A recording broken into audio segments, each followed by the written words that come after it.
Hello, welcome to Oregon News and Interviews from Social Advance. I'm Alan Zundel, and I'm speaking today with Albert Lee, who's running in the Democratic primary for Oregon's 3rd Congressional District.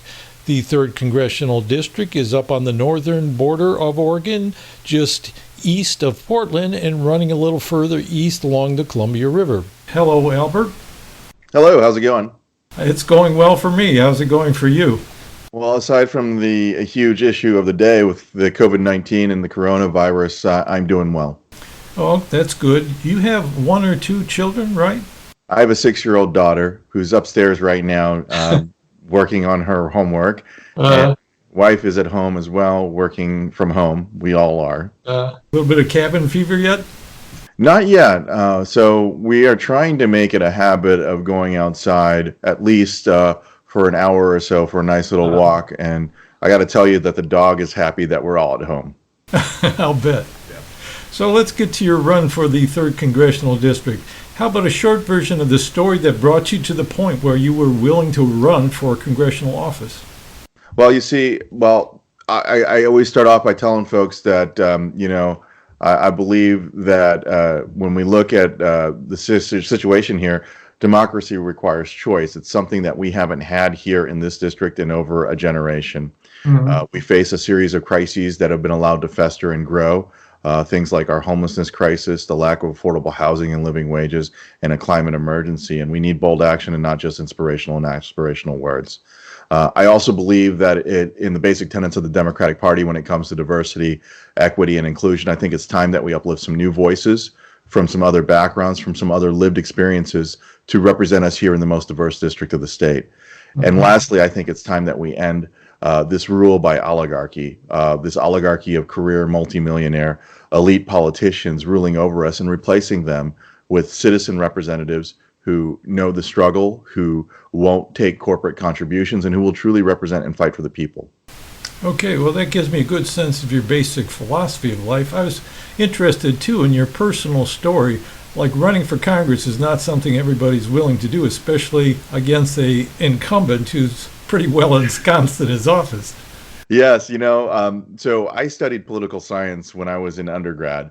And I got to tell you, challenging an incumbent is pretty insane for a lot of different reasons. It is an uphill battle, without a doubt. You have a 90% fail rate from the very beginning, just for the combination of the money in politics and gerrymandering that makes super safe seats. Now, that being said, I've already told you why. The why is we simply can't wait when we have all of these different crises that we face.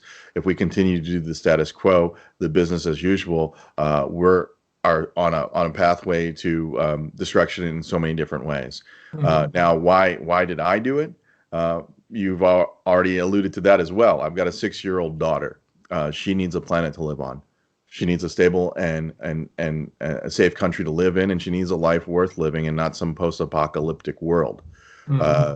I see these as things that are very near in the near future if we don't actually do and affect bold change right now. Mm-hmm. So I'm looking at the future for my daughter as well as for my neighbors, my friends, and myself. Well, I can understand that. I have grandchildren, and the main reason I keep involved in politics, although I'm getting kind of tired and older, is because I see the kind of future they're facing, much Certainly. As you said. So this is your motivation, and you've gotten into the race. When did you announce that? Was like last year sometime? Yeah, so we filed back in April of last year. We made it a soft launch, and then we officially had our kickoff back on July 14th. Mm-hmm. The interesting thing about our kickoff on July 14th is we had almost 300 people show up to our event, and we had advertised that event for about a month. But approximately a week before our event, the incumbent decided to have an emergency climate summit. So he made an extra trip from Washington, D.C. to fly out and have his summit occur on Bastille Day, July 14th at 4 p.m., which was exactly the same time as our event. So it was obvious that he had his event coincide with ours to try to deflate our kickoff. Mm-hmm. Now, he was able to pull media away from our kickoff. And so the media went to his event where he had about 40 elected officials show up to the Sierra Club. Meanwhile, we had 300 folks that had never heard of our campaign, never knew about us, come with the curiosity and with the interest of seeing some change, seeing something new, seeing a true citizen representative that's going to fight for the people. So while he was able to pull media away from us, he did not pull the people away from us. So from the very beginning, we realized that he took our campaign very seriously. From that point forward, he had done many different things, including updating his website for the first time in 10 years. You actually canvassing for the first time ever, I believe. And during this time, we've raised more money than all of his competitors in the primaries for the last 23 years combined. Now, that's not saying a whole lot. We've raised about $75,000 so far. But in contrast, 100% of our contributions have come from the people. 65% of his contributions have come from corporations. And if you add PACs to that, it's up to 90%. So if you take away the PACs and if you take away the corporations, we've raised as much money as he has. Well, really, I took a look at that on the Federal Election Commission, and $72,000 is a lot of money for somebody who's in a race that wouldn't ordinarily be considered competitive. So it shows there's a lot of people who want to change. Now, Right. when you've gotten to know the types of people who are supporting your campaign, what are you learning from them? What's resonating for them? Well, a lot of different things. So, while our incumbent has generally been a decent vote as a Democrat, people are hurting, and they are looking at the issues that have been allowed to fester and grow. And I'm talking about things like our homelessness crisis. It was a crisis when I first moved here in 2005. It is super critical today. People are beside themselves when it comes to this. This is a humanitarian issue. We have people living on the streets. We have families living on the streets. And it seems like there has just been an absence of leadership from the local level all the way up to the federal government. Now, since we've been talking about this, since we've been pushing for a Housing First program and policy, in conjunction with Medicare for All, of course, we have pushed the incumbent to the left. He has now recently announced that he is a proponent for Housing First as well. I don't think he really understands what that means, but he's for it. And he came out with a white paper back in October, I think, on homelessness. My question was, why did it take 24 years? This has been an issue during the entire 24 years of his tenure, yet it took an unknown candidate challenging him and bringing this issue to the forefront for him to actually do something about it. And when I say he's actually done something about it, it's not a whole lot. He's written a paper, and he's moved to the left about looking at and engaging a Housing First policy. Now, in conjunction with that, we have the lack of affordable housing and the lack of living wages. The combination of those two things places way too many of us in the struggling class. It only takes one car accident, one medical bill, one bout of domestic violence, one eviction, and a family could find themselves homeless just like the other folks that we have on the streets today. And so we have so many people that are struggling. And again, we have a representative as part of the 1%, a multimillionaire, who is so distant from the people that I don't think he really understands the struggles of everyday folks that are living here in the 3rd District. Now, I can go on and I can talk to you about a wide variety of other things that have been allowed to fester over these last 24 years, but the biggest issue we have is the climate emergency. We have less than 7 to 11 years to do anything to curtail the use of fossil fuels, to reverse the issues that we're facing. Now, our incumbent says that he has co-authored the Green New Deal. He says that he has written the Green New Deal. Now, you and I know that the Green New Deal was something that came about within the Green Party back in the mid 80s and early 90s. It wasn't something that he authored, but he makes that claim. Yet at the same time, he owns millions of dollars in fossil fuel stocks. So you can't square that. I don't see how you can square saying that you're for saving the planet while also being for profiting on extractive resources. Right now, what I see is a lot of lip service progressivism. And what I mean by that is we have a politician who a lot of people look at and think and believe is a progressive. He tells us a lot of progressive-y sounding things. And I really hate the term progressive because it really doesn't mean anything. It's a meaningless term. But he says all of these things that sound right, that are on brand. But the reality is, by his actions, he does not follow what he says. And I call that hypocrisy. You know, when you are a social justice champion who votes for the Defense of Marriage Act, who votes for Sesta Fosta, you're not a social justice advocate. When you are a proponent for ending Citizens United and for getting money out of politics and for having publicly financed campaigns, yet 65% of your funds come from corporations, you're not really for publicly financed campaigns. You're not for getting money out of politics.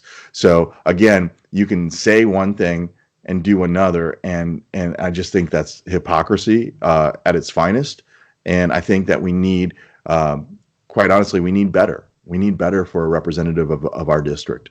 Well, incumbents will often defend themselves by saying it's the Republicans who have been obstructing us doing anything, and that due to our experience, we can get at least as much as possible to get out of them. What kind of strategy would you bring to the office where you could get more accomplished? Yeah, so, you know, that is the argument that we've heard time and time again. I think that argument falls shallow and it just hollow. It falls hollow. The simple fact of the matter is we have an incumbent who's been in office for 24 years. Has accrued seniority in the House and Ways Committee for 12 years. I have not seen anything come by way of the 3rd District through that House and Ways and Means Committee. Have you? I don't live in the 3rd District, but I wouldn't think so. The answer is no.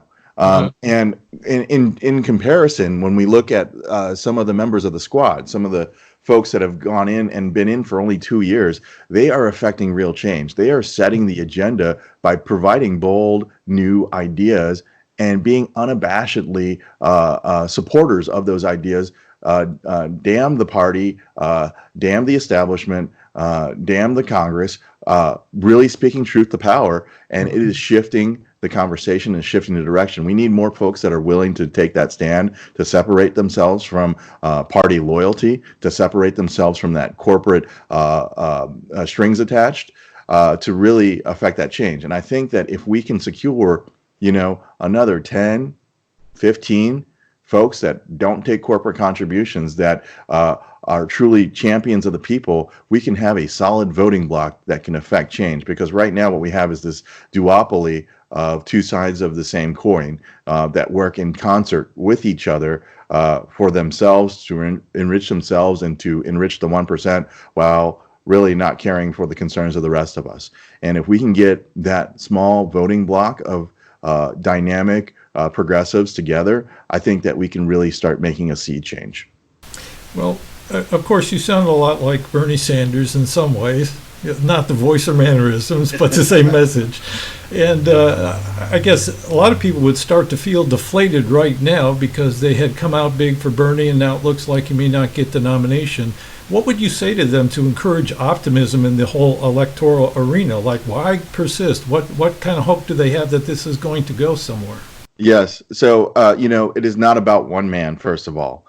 It never has been. You know, I got to tell you that it was Bernie that inspired me and has inspired so many other people to get involved. You know, back in 2015, he was the first person that I ever contributed money to, first politician I ever contributed money to, because before that, I looked at politicians as all liars, crooks, and thieves.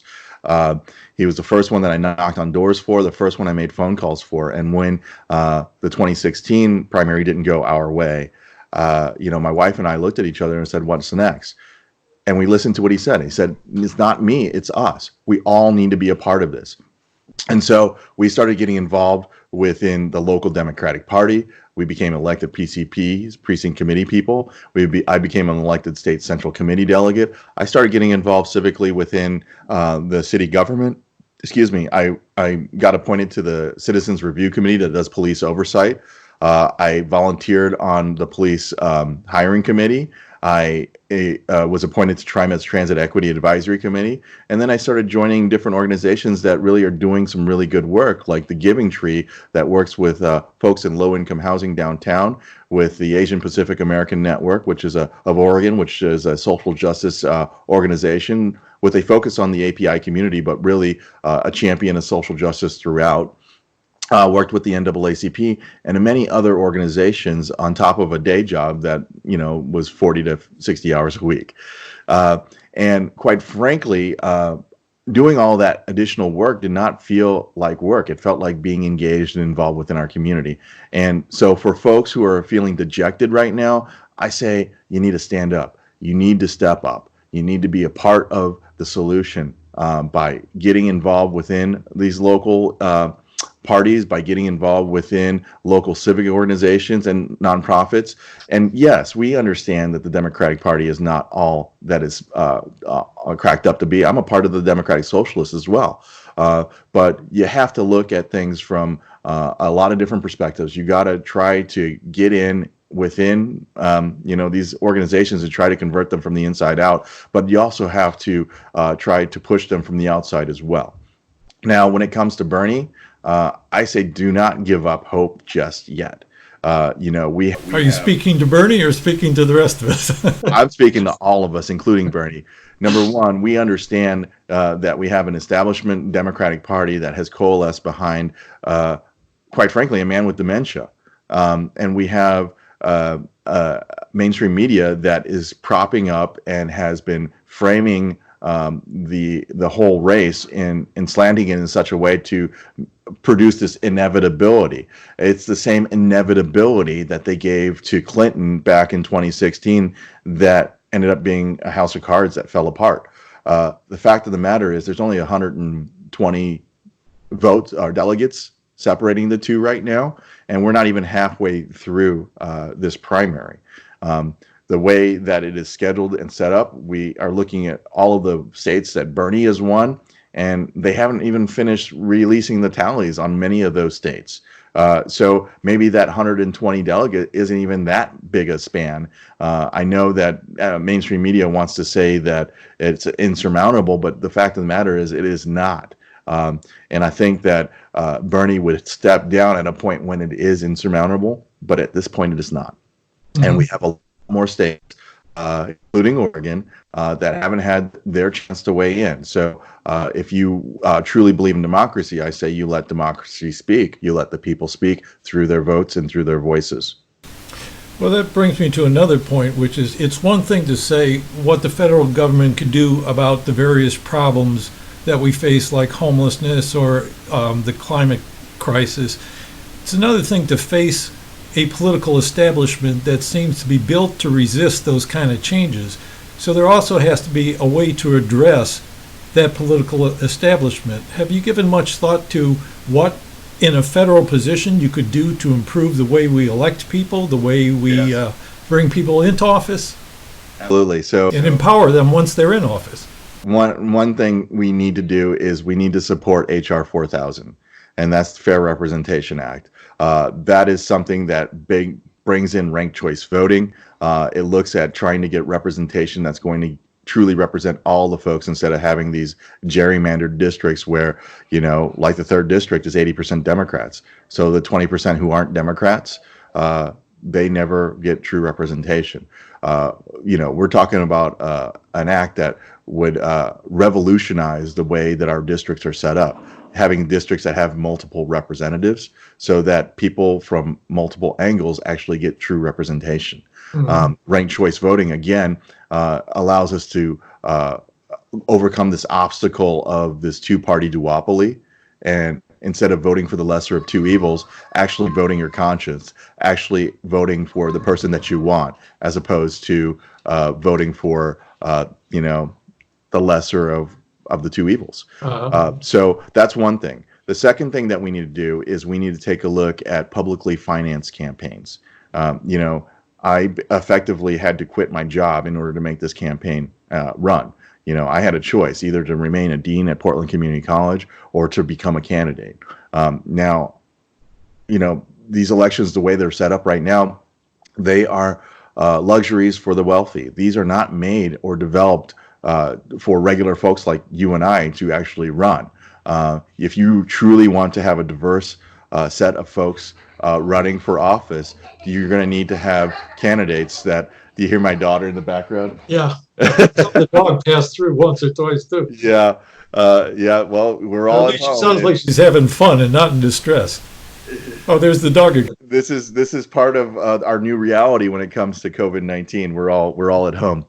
And it's also part of the reality of trying to run a campaign that doesn't have unlimited resources, right? You got it. And so here's the thing: if you truly want to have a diverse field of candidates, and right now our members of Congress and most of our elected officials come from a background of either being lawyers or having legal backgrounds of some sort, or have been career politicians with independent wealth. That is not, they don't have a monopoly on good ideas. They don't have a monopoly on ideas, let alone good ideas. We need to have a diversity of folks, a wide range of matter expertise. If we actually had more scientists involved within our representation, if we had more teachers involved in our representation, I guarantee that we would be producing better legislation. We would be producing better results for all of us within our entire nation, our entire community. We need to reinvest in our education system. We need to have systems like our Environmental Protection Agency that is filled with people that are actually know a thing or two about in the environment as opposed to extractive resources. Mm-hmm. But so long as we have the money in politics, so long as it is obscenely, it requires obscene amounts of money, it's going to be very difficult to break through. You're going to have folks that are willing to take the risk, like myself and my family, who are long shots, to say, hey, enough is enough. And we're going to have people truly believe that we can do better, that we can have a better future. But right now, as it stands, we have folks like the incumbent who's been a career politician for over 48 years, who has been in the same seat for 24 years. The other day, we heard that Russia changed their constitution in order to allow Vladimir Putin to be in office for another 18 years. The funny thing about it is, my opponent has been our representative longer than Vladimir Putin has been the leader of Russia. And this is supposed to be a democracy as opposed to a dictatorship like Russia. So I got a question. It. I know that a lot of people are comfortable. A lot of people are comfortable with things as it is, but there are plenty of us that understand that the status quo impacts us in a drastic way. If you're comfortable, I think you're part of the problem, because quite frankly, we have a series of crises that are taking us down a very treacherous and dangerous path. Mm-hmm. Well, for there may be people who are comfortable and don't like to see too much change, but I think it's really, for a lot of people, the reverse, that they're so afraid of everything that's happening. And this is even before the coronavirus. They're afraid about the climate change. They're afraid about the fragility of the economy. They're afraid of the things, the dismantling of the federal government. And so they look for people that kind of can keep a steady hand on the till as opposed to somebody that wants to change course. Yeah, no, I hear that. And my argument to that is, we've had the steady hand steadily leading us down the road to the cliff. And that's the thing. We have a system right now that isn't working. We have an economic system that's built on built-in obsolescence, that's built on overproduction and overconsumption, that's leading us to this climate emergency. Mm-hmm. That is leading us to having a system where we have people struggling with these incredibly low wages that are anchored by a minimum wage that hasn't changed in over 40 years, so that we can increase the profits and concentrate the profits to those at the very top. This is unsustainable. This system that we have currently is unsustainable. And as comfortable and as familiar as it is not we're just not going to be able to continue this. The same thing with the way we do things. Everybody having their own individual car is not sustainable. If everyone around the world lived like we do here in the United States, we would need 25 Earths. We only have one. Something's got to give. We have to look at trying to find more collective solutions to our collective problems instead of continuing to throw out these individualistic solutions. When we look at things like the coronavirus, I think that unfortunately, there kind of is a silver lining there, because we're realizing, for instance, that our medical system, our healthcare system as it stands, is not up to the challenge. We need to have a single payer Medicare for all system that's going to cover and take care of all of our citizens, because if we even have a small percentage of folks that aren't being taken care of, it's going to prolong this crisis.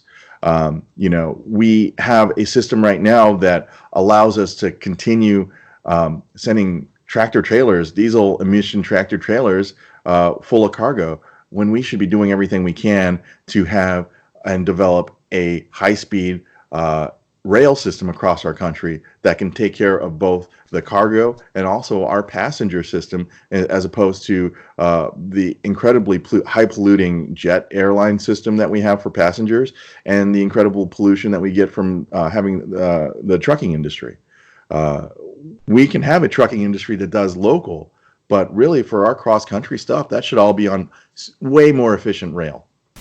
Let me add to your message too, that in times of a crisis like this, suddenly the federal government can come up with lots of money to help out, whereas not too long ago they were all saying, well, you can't afford all this stuff. Yeah, how are you going to pay for it? Now they're paying for it. I believe we've already invested or input over $3 trillion into the stock market in order to shore up and provide prevent a crash, and that's not really happening. That's not really helping that much. And really, that whole focus is on, again, our one percenters. We seem to have money whenever it revolves around saving the assets or protecting the assets of the 1%.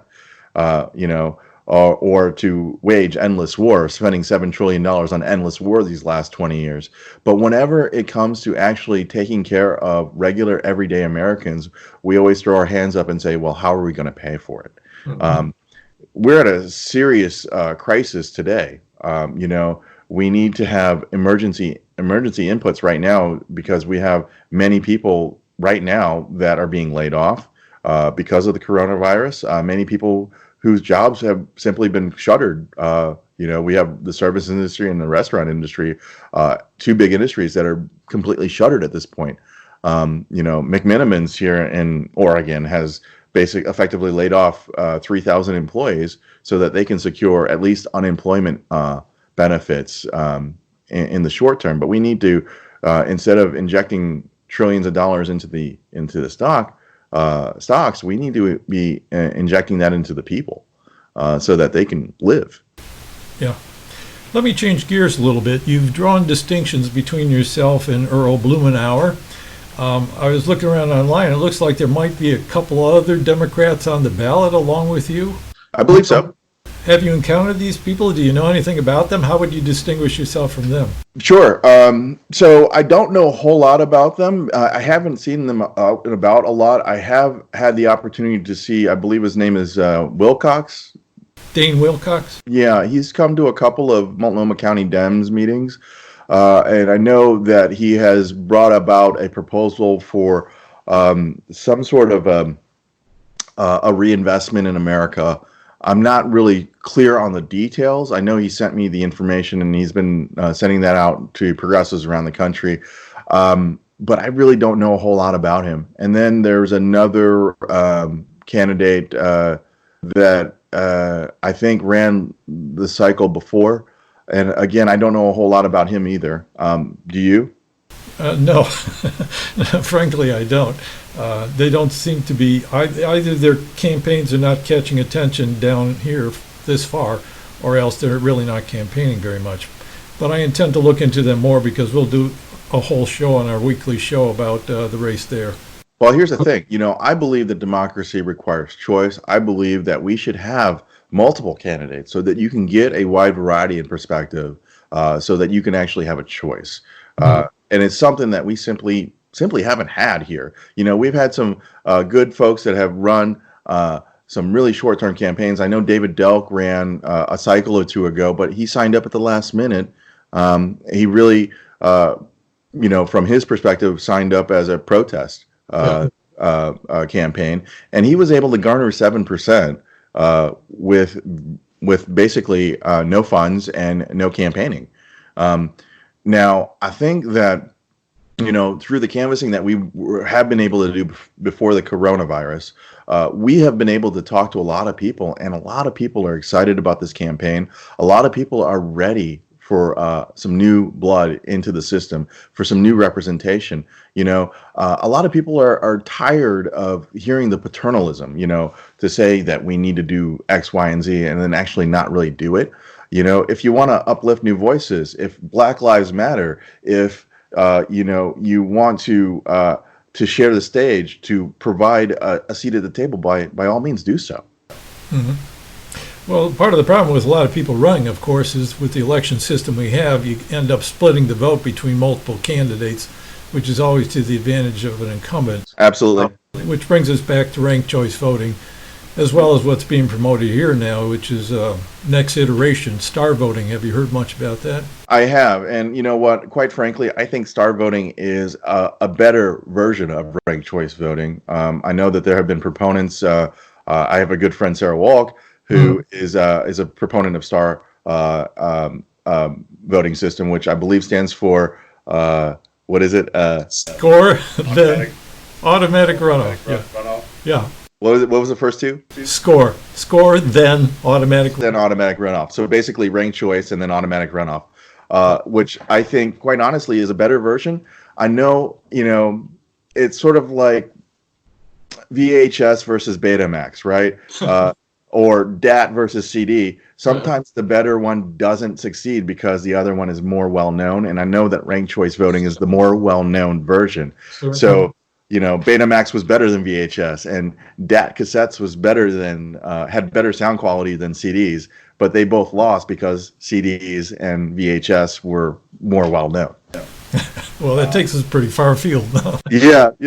But did you want to sum up with anything we didn't cover that you wanted to say? I thought you did a very good job of presenting your campaign message. Yeah, no, I got to tell you that generally speaking, I know a lot of people don't know a whole lot about me. I have a wide variety of background, from being a first-generation immigrant and a sixth-generation American at the same time. I was born in South Korea, where my African-American Army dad met my Korean mom during the Vietnam War. I grew up in working-class St. Louis, next door to Ferguson. My mom worked a couple of different jobs in order to put my sister and me through Catholic school because our public schools were separate and unequal. I'm a first-generation college grad, a first-generation law school grad. My family experienced some pain and tribulations. We had domestic violence in our household, which led to our homelessness. I ended up going to 5 different high schools in 3 different states.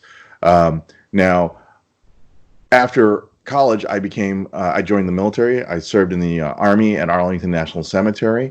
I've worked in a wide variety of things, including international trade, project management, owned my own business, and most recently, I was one of the deans at Portland Community College. I believe that the combination of my lived experience and my professional experience truly bodes well for somebody that wants to represent all of the people within our district and not just those at the very top. In contrast, our incumbent has held one position other than being an elected official, and that was as the assistant to Portland State University's president right after he graduated from Lewis and Clark. So in essence, I'm saying that I actually hold more experience when it comes to life and when it comes to a wide variety of different fields than our incumbent. He may be, hands down, a better adept at what goes on within Congress today, but that's something that you can learn quickly. Mm-hmm. And I think that the combination of the various things that I have been involved in, from education to law, to business ownership, to the military, would really help bring perspective and a new vantage point for and a new voice for a lot of people here in the 3rd District. Okay. Well, thank you for running, and I wish you well. We've still got a couple of months to go, so hopefully things will turn your way if they haven't already. Okay, great. Thank you so much.